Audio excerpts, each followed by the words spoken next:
여러분, 경제 용어 가운데 퍼펙트 스톰이라는 말이 있습니다. 지난 2007년 미국발 금융위기 때에 나온 말입니다. 2007년도에 달러 가치가 하락하고 유가가 갑자기 급등하는 전 세계적으로 경제 위기가 몰아치게 되었습니다. 이때 두 가지 이상의 위기 현상이 동시에 일어나게 되는 현상을 퍼펙트 스톰이라고 부르고 있습니다. 여러분, 원래 이 용어는 이제 기상 용어입니다. 그러니까 날씨에 사용되었던 용어입니다. 그렇게 위력이 크지 않던 이 자그마한 태풍이 서로 다른 태풍을 만나서 상상을 초월하는 폭풍으로 발전하게 되는 것을 퍼펙트 스톰이라고 그렇게 이야기를 합니다. 여러분, 이제 뱃사람들은 이 퍼펙트 스톰을 만나게 되면요, 인간이 아무리 애를 쓰고 노력해도 벗어날 수 없다고 말합니다. 여러분, 오로지 퍼펙트 스톰에 자신의 운명을 맡길 수밖에 없어요. 여러분, 우리 인생에도 이런 퍼펙트 스톰이 찾아옵니다. 그러니까 예견치 않은 여러 가지 문제들이 한꺼번에 찾아와요. 그래서 우리의 힘으로는 도저히 벗어날 수 없는 상황에 이르게 될 때가 있어요. 그래서 이러한 퍼펙트 스톰은 우리의 인생 가운데 누구나 한 번쯤은 찾아오게 되죠. 여러분, 우리의 인생에 이러한 퍼펙트 스톰을 만나게 되면 우리가 할 수 있는 것은 단 하나예요. 모든 것을 하나님께 맡기는 길밖에 없습니다. 하나님이 반드시 내 삶을 선한 길로 인도해 주실 거라는 그 믿음으로 내 삶을 하나님께 맡겨야 합니다. 사랑하는 성도 여러분, 오늘 본문의 사도 바울은 누구보다도 예수님에 대한 열심이 있었고 하나님을 믿었던 사람이죠. 그런데 이런 사도 바울에게도 인생의 퍼펙트 스톰이 찾아왔습니다. 도저히 자신의 힘으로는 어떻게 할 수 없는 처지에 이르게 된 거예요. 여러분, 오늘 말씀을 통해서 우리 인생의 퍼펙트 스톰이 찾아오고 몰아쳐도 우리 하나님과 함께 이 어려움을 이겨내는 복된 성도들, 말씀과 함께 이겨내는 귀한 성도들이 되시기를 간절히 축복합니다. 여러분, 사도 바울은 본문에서 비록 제수의 신분이지만 로마로 향하게 됩니다. 사도 바울은 백부장 율리에 의해서 제수들과 함께 배에 오르게 돼요. 사도행전에 보니까 이 사도 바울의 일행은 길리기아 밤빌리아를 거쳐서 무라시에 이르게 됩니다. 이곳에서 오늘 본문은 이달리아라고 이야기하죠. 오늘날 이탈리아입니다. 이탈리아로 향하게 됩니다. 무라시에서 사도 바울의 일행은 알렉산드리아에서 로마를 향해서 곡물을 싣고 가던 상선으로 배를 옮겨 타게 돼요. 여러분, 원이 걸어져 있는 곳에서 배를 옮겨 탑니다. 이 배는 무려 276명이나 탈 수 있는 거대한 배예요. 당신은 목선이잖아요. 목선임에도 불구하고 무려 길이가 45m에 이를 정도의 아주 거대한 배입니다. 이 배에서 사도 바울과 몇 명의 제수들과 함께 오르게 되었던 겁니다. 여러분, 당시에는 나침반이 그렇게 발달된 시대가 아니죠. 그래서 방향을 정확하게 계산하는 기술이 없었습니다. 그래서 가장 안전한 해안선을 통해서 로마로 향하게 되었던 거죠. 여러분, 오늘 본문 말씀에 의하니까 금식하는 절기가 이미 지났다라고 그렇게 말씀합니다. 여기에서 이제 금식하는 절기는 유대인의 속죄일을 말합니다. 속죄일이 10월 중순이에요. 이미 지났으니까 11일로 접어들고 있는 이 시점입니다. 여러분, 지중해는 보통 11월부터 겨울이 시작이 돼요. 겨울이 시작이 되는 게 중요한 것이 아니라 11월부터 겨울이 시작이 되면 이 지중해에는 아주 매서운 바람과 그리고 변화무쌍한 날씨 때문에 겨울에는 항해를 금지합니다. 자, 그래서 사도 바울은 백부장에게 계속 가다가는 생명의 위협이나 물질에 많은 손해가 있으니 항해를 금지할 것을 요구합니다. 자, 사도 바울의 이런 요구에도 불구하고 백부장은 선장과 선주의 말을 더 신뢰하죠. 아무래도 선장과 선주가 경험이 더 많으니 그들의 말을 신뢰할 수밖에 없었던 겁니다. 그러나 사실은 선장이나 선주는 어떻게 하든지 돈을 벌기 위해서 자신들이 싣고 있던 곡물을 빨리 로마까지 그렇게 옮겨야만 합니다. 그래서 무서운 겨울철 이 바람에도 불구하고 로마로 향하게 되었던 거예요. 또 때마침 항해에 적당한 순풍까지 불어주었습니다. 그렇게 순풍에 의지해서 베닉스로 가던 중에 갑자기 유라굴로라는 강풍을 만나게 됩니다. 여러분 지도 보시면 강풍을 만난 곳이에요. 당시 거대한 배 뒤에는 거루라는 작은 배를 항상 달고 다녔습니다. 이 작은 배, 여러분 큰 배에 보면 작은 배가 항상 달고 다니죠. 위험할 경우에 쉽게 탈출하거나 부득이하게 가까운 해변에 정박할 경우를 대비해서 사용했던 작은 배가 거루라는 배예요. 그러니까 파도가 너무 거세지자 이 거루를 배 위로 끌어올립니다. 그리고 밧줄로 배 전체를 단단히 묶고는 어떻게 하든지 유로굴로를 피해 가려고 강풍이 지나가기만을 기다렸어요.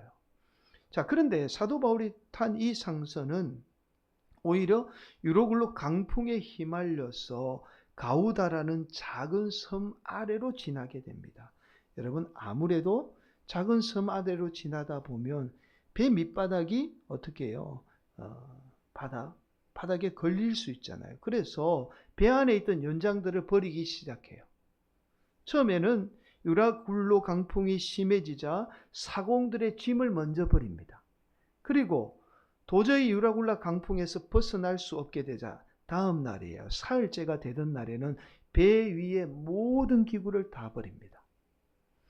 자, 그렇게 여러 날을 해도 별도 보지 못하고 사도 바울이 탄 배는 유라굴로 강풍에 휩쓸리게 돼요. 심지어 오늘 본문 말씀은 유라굴로 강풍에 의해서 생명을 구할 희망이 완전히 사라졌다라고 그렇게 말씀합니다. 전혀 희망이 보이지 않았던 거예요. 처음에 사도 바울의 일행은 유라굴로 강풍 대수롭지 않게 생각했습니다. 단순히 태풍쯤으로 생각했던 것 같아요. 아니면 지나가는 강풍, 충분히 벗어날 수 있을 거다. 자신들의 노력에 의하면 충분히 벗어날 수 있을 거라고 생각했던 겁니다. 자, 그런데 유라굴로는 차츰 시간이 지나자 퍼펙트 스톰이 된 거예요. 완전히 사람의 힘으로는 도저히 벗어날 수 없는 무서운 강풍이 된 겁니다. 자, 그렇게 무려 14일 동안이에요.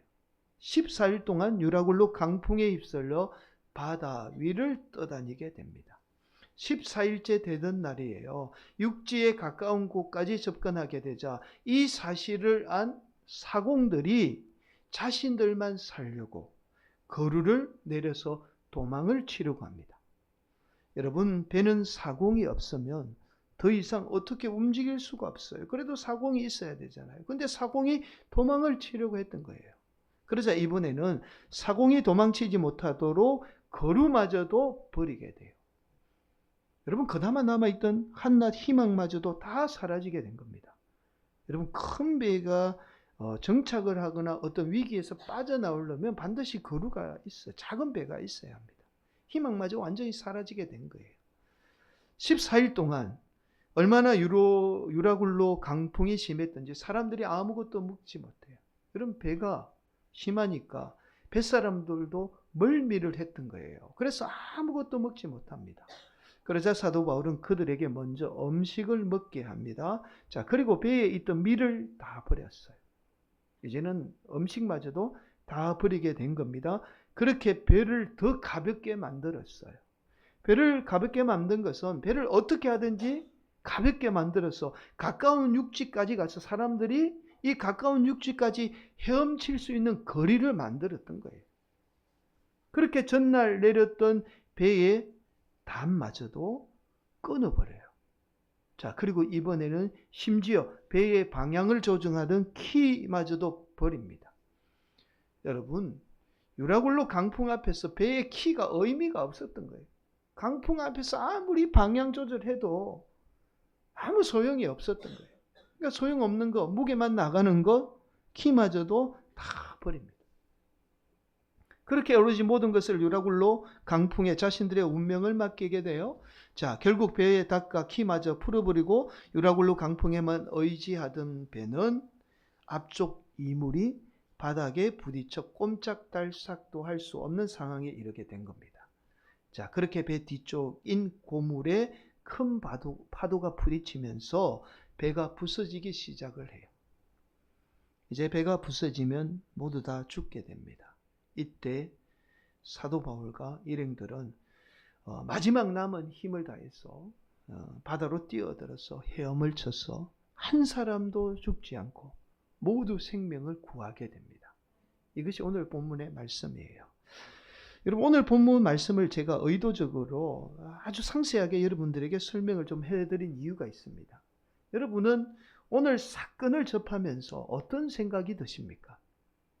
저 개인적으로는 오늘 말씀을 보면서 하나님이 사도 바울을 이왕 로마에 복음을 전하게 하셨다면 그냥 로마에 가게 하시지 왜 굳이 중간에 이 유라굴로 강풍을 만나게 했을까? 이렇게까지 하는 하나님의 의도가 이해가 되지 않았어요. 여러분, 그렇잖아요.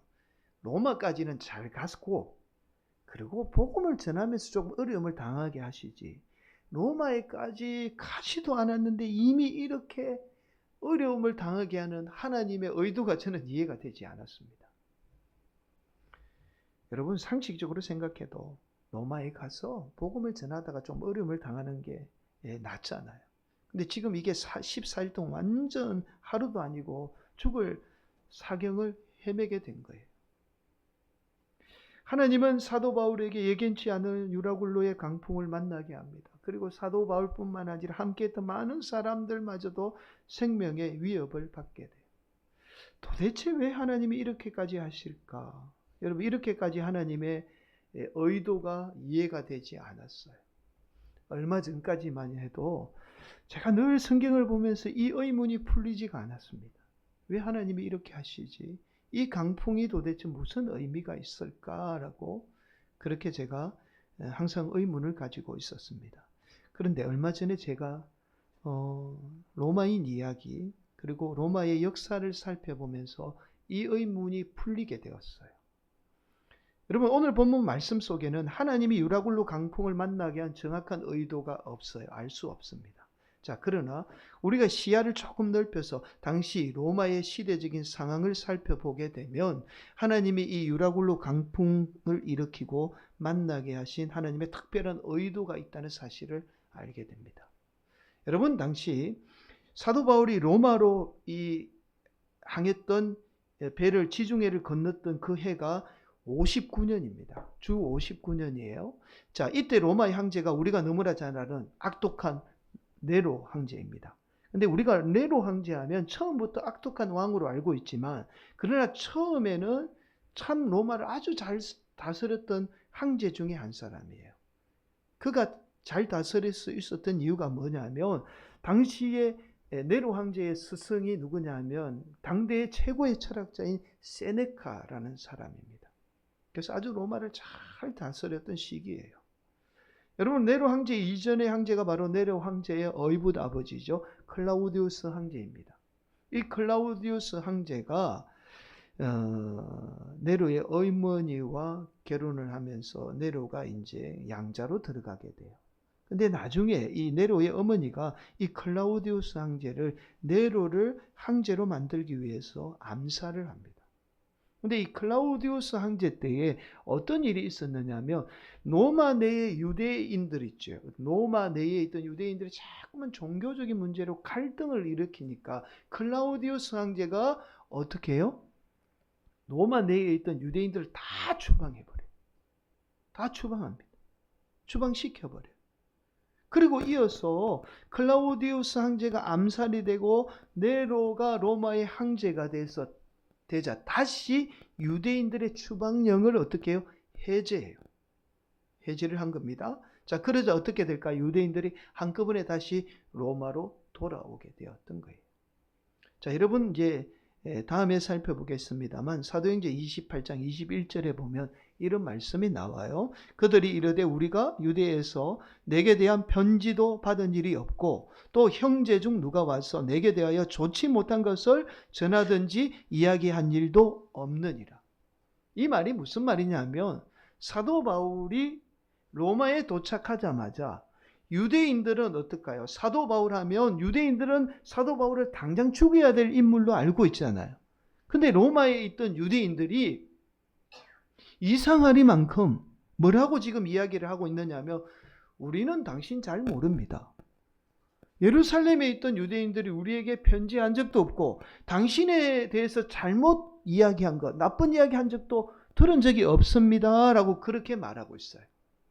이것은 유대인들이 사도 바울을 몰랐다고 말한 것이 아니라, 어떻게 해요? 로마 내의 종교 문제로 다시 갈등을 일으키게 되면 어떻게 유대인들이 다시 로마에서 쫓겨나게 되는 거예요. 그래서 어쩔 수 없이 문제를 일으키지 않으려고 유대인들이 우리는 사도 바울에 대해서 잘 모릅니다 라고 그렇게 말씀하고 있는 거예요. 여러분, 지난 시간까지 우리가 살펴보았듯이 사도 바울은 벨릭스에 의해서 2년 동안 감금이 돼요. 감금이 돼서 아무것도 못했습니다. 2년 동안. 여러분, 이 2년이라는 시간은요, 사도 바울이 선교 여행 한 번 더 다녀오고도 남을 시간이잖아요. 보통 사도 바울은 선교 여행 1년 6개월 이 정도 걸려요. 근데 2년 동안, 여러분, 긴 시간 동안 하나님이 사도 바울 아무도 못하게 그렇게 감금을 시켜놓은 거예요. 하나님이 그러신 거죠. 그리고 오늘 본문에 의하면 유로굴로 강풍을 통해서 사도 바울이 몇 개월 동안 로마에 들어가지 못하느냐 하면 무려 3개월 동안 로마에 들어가지 못합니다. 그런데 여러분, 이렇게 긴 시간을 하나님이 보내게 하신 이유가 있었던 거예요. 조금 전에 말씀을 드렸듯이 로마 내에 있던 유대인들이 종교적인 문제를 일으키지 않으려고 했던 시점입니다. 그 시점에 하나님이 사도 바울을 보내려고 했던 거예요. 이해가 되시죠? 유대인들이 있으면, 사도 바울이 만약에 가면 사도 바울은 유대인들에게 맞아 죽어요. 그런데 사도 바울은 어쩔 수 없이 해당에서 복음을 전해야 되잖아요. 그럼 유대인들이 필요합니다. 그죠? 로마 내에 유대인이 필요해요. 근데 유대인이 또 가면 유대인들이 사도 바울을 죽여요. 근데 하나님이 볼 때는 어떻게 해요? 유대인이 있으면서도 사도 바울을 반대하지 못할 그 시점에 하나님이 사도 바울을 로마에 보낸 거예요. 그래서 사도 바울에게 유라굴로 강풍을 통해서 3개월이라는 시간이 필요했던 거죠. 여러분, 결국 유라굴로는요, 사도 바울을 죽이는 강풍이 아니라 오히려 사도 바울을 살리는 강풍이었던 거예요. 이해가 되셨죠? 여러분, 우리가 인생을 살다 보면 사도 바울처럼 예기치 않는 유라굴로 강풍을 만나게 돼요. 그래서 도저히 우리 힘으로 헤어나올 수 없는 상황에 이를 때가 있습니다. 아무리 애를 써도 안 될 때가 있어요. 내 힘으로 도저히 벗어날 수 없는 그런 때가 있습니다. 더욱이 너무 기가 막히는 것은, 우리가 하나님 잘 믿고 하나님 뜻대로 살았는데 유라굴로 강풍을 만날 때가 있어요. 여러분, 우리의 상식으로는 하나님의 뜻대로 살았으면 당장에 로마가 기다리고 있어야죠. 복음을 전할 수 있는 그 상황에 우리가 가야 됩니다. 하나님 뜻대로 살았는데. 그래서 하나님의 뜻이 이루어지고 우리도 좀 잘 돼서 세상 사람들에게, 믿지 않는 사람들에게 하나님 영광 좀 드러내야 하잖아요. 그런데 우리 인생에 도저히 이해할 수 없는 유라굴로 강풍을 만나게 하는 거예요. 그래서 이러한 문제를 우리가 다 끝났다고 생각합니다. 더 이상 안 될 것 같다고 다 포기해버리죠. 사랑하는 성도 여러분, 그러나 반드시 기억하시기를 바랍니다. 우리 인생의 유라굴로 강풍은 우리를 죽이는 강풍이 아니라 하나님이 오히려 우리를 살리는 강풍이에요. 하나님이 저와 여러분의 인생에 유라굴로 강풍을 보낸 것은 저와 여러분을 죽이려고 보낸 것이 아니라 저와 여러분을 어떻게 하든지 살리려고 보낸 강풍이에요. 이것을 볼 수 있는 인생이 되기를 간절히 축복합니다. 여러분, 그래서 오늘 본문 말씀 다시 한 번 더 살펴보게 되면 이렇게 말씀합니다. 40절 말씀 함께 봉독합니다. 시작. 닻을 끊어 바다에 버리는 동시에 키를 풀어 늦추고 돛을 달고 바람에 맞추어 해안을 향하여 들어가다가, 여러분, 의지할 수 있는 닻을 다 끊어버렸어요. 동시에 키를 풀어버렸습니다. 어쩔 수 없이 유라굴로 강풍에 모든 것을 맡길 수밖에 없는 처지가 된 거예요. 이 말씀은 결국 우리의 인생 의지할 수 있는 것은 하나님밖에 없다는 사실을 말씀하고 있는 거예요. 하나님은 오늘도 유라굴로 강풍을 통해서 저와 여러분이 하나님만을 의지하기를 원하는 겁니다. 내가 잡았던 물질에다 내가 그렇게 의지했던 건강, 심지어 부모, 형제, 자녀의 키마저도 다 포기하게 만드는 거예요. 그래서 우리 하나님만 의지하게 만드는 겁니다. 여러분, 그러나 마태복음 4장 38절 말씀은 이렇게 말씀하고 있습니다. 예수께서는 고물에서 베개를 베고 주무시더니 제자들이 깨우며 이르되 선생님이여 우리가 죽게 된 것을 돌보지 아니하시나이까 하니, 제자들이 볼 때는 제자들이 타고 있던 배에 강풍이 불었는데 예수님이 고물에서 주무시는 것만 보였던 거예요. 여러분, 예수님이 고물에 주무시고 계신다는 말씀은 고물은 배 맨 뒤끝을 말합니다. 그곳에 뭐가 있죠? 배의 방향을 조정하는 키가 있어요. 우리 인생의 유라굴로 강풍 가운데도 여전히 예수님은 고물에 주무시고 계십니다. 그냥 가만히 있는 분이 아니시고 그냥 가만히 있는 것 같지만 고물에 주무신다는 거예요. 여전히 내 인생의 방향키를 예수님이 잡고 계신다는 거예요. 우리 인생의 유라굴로 강풍이 불고 파도가 쳐서 우리가 모든 것을 다 내려놓아야 하는 그 절망적인 상황에도 예수님은 우리 인생의 방향키를 잡고 계신 거예요. 비록 우리 인생의 유라굴로 강풍이 몰아치고 우리의 삶이 방향 없이 막 이리저리 이끌려가는 것 같지만, 그러나 우리 인생의 강풍을 통해서 하나님은 우리의 삶의 키를 잡고 우리가 하나님의 뜻대로 살도록 우리를 이끌어가고 계시는 거예요. 오늘도 우리 인생의 유라굴로 강풍을 그래서 하나님이 보내는 겁니다. 여러분, 그래서 오늘 우리 말씀, 이 말씀이 오늘 정말 우리에게 주시는 하나님의 은혜의 말씀이죠. 이 말씀을 통해서 우리에게 하고자 하는 하나님의 말씀이 23절, 24절, 25절 말씀이에요. 한 목소리로 우리가 봉독하도록 하겠습니다. 내가 속한 바 곧 내가 섬기는 하나님의 사자가 어젯밤에 내 곁에 서서 말하되 바울아 두려워하지 말라. 내가 가이사 앞에 서야 하겠고 또 하나님께서 너와 함께 항해하는 자를 다 내게 주셨다 하였으니 그러므로 여러분이 안심하라. 나는 내게 말씀하신 그대로 되리라고 하나님을 믿노라. 인생 가운데 어떤 강풍이 불어도 두려워하지 마시기를 바랍니다. 물질의 강풍, 건강의 강풍, 자녀의 강풍이 불어도 두려워하지 마시기를 바랍니다. 하나님이 말씀하신 그대로 이루어 주실 줄 믿습니다. 이 말씀이 우리 인생에 어떠한 강풍이 불어도 우리에게 말씀하신 그 축복의 메시지 그대로 이루어 주신다는 말씀이에요.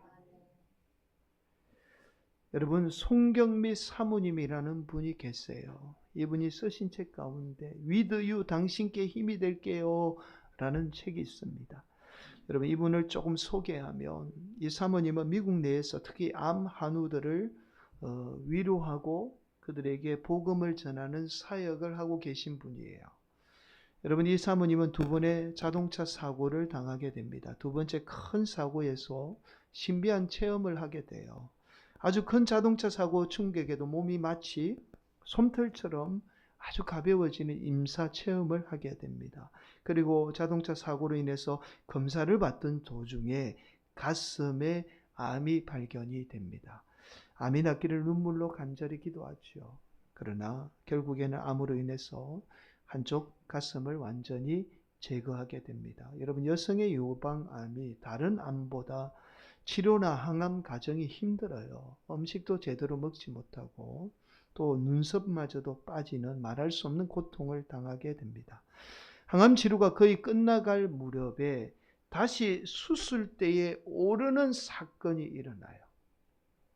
항암이 이제 다 끝났다, 건강하게 되었다라고 생각했는데, 그런데 이번에는 난소의 종양이 발견이 된 겁니다. 다시 또 수술대에 다시 오르게 돼요. 그렇게 치료를 받고 모든 것이 이제 다 끝난 줄만 알았습니다. 그런데 이번에는 머리에 종양이 발견이 돼요. 여러분, 머리에 발견된 종양은 수술조차 할 수 없는 부위였습니다. 만약에 잘못 건드리게 되면 실명이 되거나 아니면 식물인간이 되는 그런 위험한 수술이에요. 그래서 정말 수술조차 못하는 종양이 머리에 생긴 겁니다. 성경이 사모는 인생의 완벽한 퍼펙트 스톰을 만난 거죠. 이제는 더 이상 세상의 의술로는 어떻게 할 수 없는, 오로지 하나님만 의지할 수밖에 없는 상황에 이르게 된 겁니다. 그래서 송경미 사모님은 자신의 암 모든 것을 오로지 하나님께 다 맡깁니다.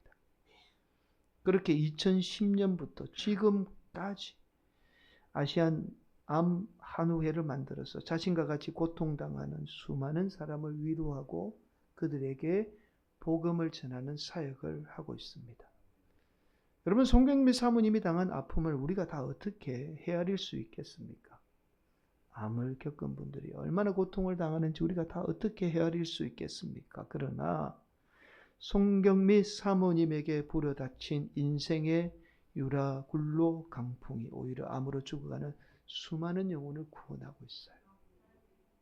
사랑하는 성도 여러분, 우리 인생에 유라굴로 강풍이 찾아옵니다. 내 힘으로 내 의지로 도저히 아무것도 할 수 없는 강풍이 있어요. 문제들이 있습니다. 그러나 저와 여러분에게 유라굴로 강풍은 우리를 죽이는 강풍이 아닙니다. 우리를 살리는 강풍입니다. 무엇보다도 저와 여러분을 하나님의 뜻대로 이끌어가는 강풍이에요. 그래서 오늘도 하나님은 저와 여러분에게 말씀합니다. 어떠한 강풍이 불어도 두려워하지 말라. 말씀하신 대로 그대로 이루리라. 오늘도 우리 성도들이 인생의 어려운 문제, 힘든 문제가 있어도 이 하나님의 말씀 붙드시고 한 해를 잘 마무리하며 승리하는 복된 성도들이 되시기를 간절히 축복합니다.